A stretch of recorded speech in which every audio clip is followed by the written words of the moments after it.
subhanahu wa ta'ala is the greatest. He does not need your ibadah, does not need your concentration. Allah is not waiting for your charity. Allah's kingdom and dominion does not increase with your dhikr and tasbih and ruku' and sujood. We need Allah. We need Allah. We need Allah.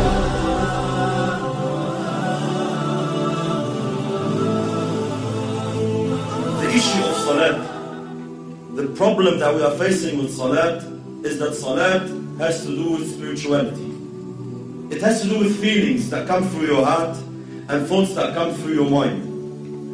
A successful Muslim, like Allah subhanahu wa ta'ala says, قَدْ أَفْلَحَ الْمُؤْمِنُونَ الَّذِينَ هُمْ فِي صَلَاتِهِمْ خَاشِعُونَ. Verily the believers are successful, they are the ones who have khusyuk in the salat.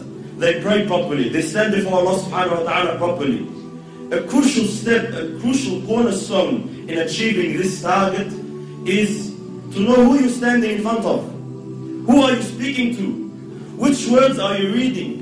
These feelings, this set of feelings, they have to come through your heart, and the more they take you on, the more they are in your heart, the better your salat is. And the weaker these thoughts and feelings come to your heart, the weaker your prayer is. Most of us, my brothers and sisters, when we stand in our salat, we are daydreaming. That's the honest truth. 90% of us, we're daydreaming in our salat. We're not even thinking of what we are supposed to think about. The thought of thinking of something doesn't exist. Why? Because the intention is not there, the strength is not there, the understanding is not there. This is why briefly, inshallah, what feelings, what emotions must come through our hearts standing before Allah subhanahu wa ta'ala? How can we assist? How can we basically amplify these feelings? Number one, knowing who Allah subhanahu wa ta'ala is. Who am I talking to? Who am I standing in front of? Allah subhanahu wa ta'ala, my brothers and sisters, does not need us. Allah subhanahu wa ta'ala is the greatest. He does not need your ibadah, does not need your concentration. Allah is not waiting for your charity. Allah's kingdom and dominion does not increase with your dhikr and tasbih and ruku' and sujood. We need Allah. We should be honored. Every single one of us, the second you make takbir, the second you say Allahu Akbar, should be honored. That Allah subhanahu wa ta'ala has allowed you a window of opportunity to speak to Him, to stand before Him. This is why the ulama say, whoever wants to talk to Allah, he should pray. You want to talk to Allah, start praying. When you're praying, you are directly, with no barriers, with no intermediaries, with no interpreters, you are speaking to your Lord, your Creator. This is why very, very important that we realize who we're talking to, my brothers. It's a small brief hadith. You know, Allahu Akbar, the understanding we should have who Allah subhanahu wa ta'ala is. Muhammad sallallahu alayhi wa sallam says in the authentic hadith, أَطَّتِ السَّمَاء وَحُقَّ لَهَا أَنْ طَئِتْ. The heavens have squeaked. You know, when you jump on a horse or a camel, the saddle makes a squeaky noise from the weight. أَطَّتِ السَّمَاء وَحُقَّ لَهَا أَنْ طَئِتْ. The heavens have squeaked, and they have a right to squeak. مَا فِيهَا مَوْضَعَ أَرْبَعَ أَصَابِعَ. Our Prophet is saying, our teacher is saying, sallallahu alayhi wa sallam, there's no space of 4 fingers in all this universe, إِلَّا وَمَلَكٌ سَاجِدٌ لِلَّهِ تَعَالَى, except that there is an angel who has prostrated his head before Allah subhanahu wa ta'ala. Every 4 fingers, billions and billions of angels, billions and billions of creations of Allah are continuously praising Allah subhanahu wa ta'ala. Allah subhanahu wa ta'ala says, تُسَبِّحُ لَهُ السَّمَوَاتُ السَّبْعُ. The 7 heavens and what it contains and what is in there. تُسَبِّحُ لَهُ السَّمَوَاتُ السَّبْعُ وَالْأَرْضُ, and the land, وَمَنْ فِيهِنْ, and everyone inside it, and everyone within the boundaries. تُسَبِّحُ لَهُ السَّمَوَاتُ السَّبْعُ وَالْأَرْضُ وَمَنْ فِيهِنْ وَإِن مِّن شَيْءٍ إِلَّا يُسَبِّحُ بِحَمْدِهِ وَلَكِنْ لَا تَفْقَهُونَ تَسْبِيحَهُ. Everything is praising Allah. Rock, land, tree, whatever it is praising Allah, glorifying Allah. وَلَكِنْ لَا تَفْقَهُونَ تَسْبِيحَهُ إِنَّهُ كَانَ حَلِيمًا غَفُورًا. But you don't understand, you don't comprehend the praise, you can't hear the praise. But everything is praising Allah. Allah is not in need of you. Allah is not in need of you standing, feeling obliged like most of us. Why do we pray?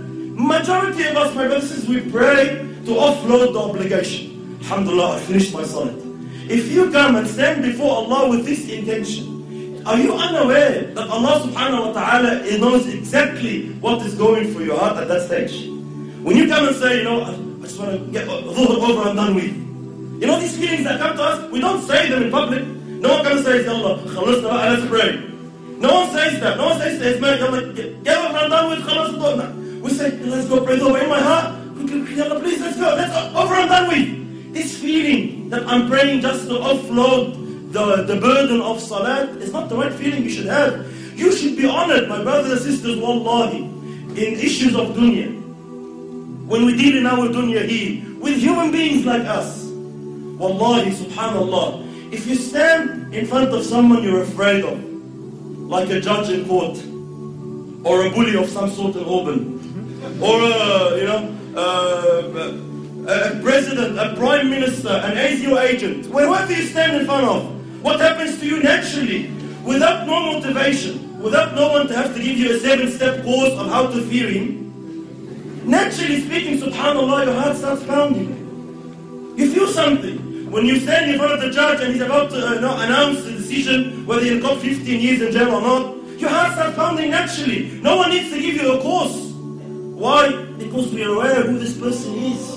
I know who he is. I know what authority he has. I know what he can do. I know what he can decide now. He can wreck my life. And because I know this, naturally the feeling, the emotion comes naturally. The problem is when we deal with Allah, these feelings do not exist. You stand before Allah and you're daydreaming. We all know Allah knows what's in your heart. But it does not move anything in you. Every blue moon, every now and then, maybe in Ramadan when you're feeling down, something that you're going through trouble with your family, you want to get married, you get some emotion. Other than that, our salat is just far off where it should be. Why? We are unaware who you are standing in front of. The understanding that Allah now subhanahu wa ta'ala has allowed you to speak to Him. Wallahi, my brothers and sisters, wallahi, we see Muslims in this dunya, they get to meet a sinner, let's say an actor or an actress or a pop star of some sort, and they are so overwhelmed by the fact that they had an opportunity to get his signature or her signature. They're just so overwhelmed. They would say, they'll be speechless. I'm actually standing in front of you, I can't believe it. And they will be so, they'll be so touched that, he's allowed them 5 minutes of his time. We have these feelings with mashayikh even. Sometimes the super shaykh comes from overseas, and we find all the boys and Allah Akbar, I'm giving him salam, I can't believe it. Subhanallah, every time I see such a situation, it always reminds me of Allah.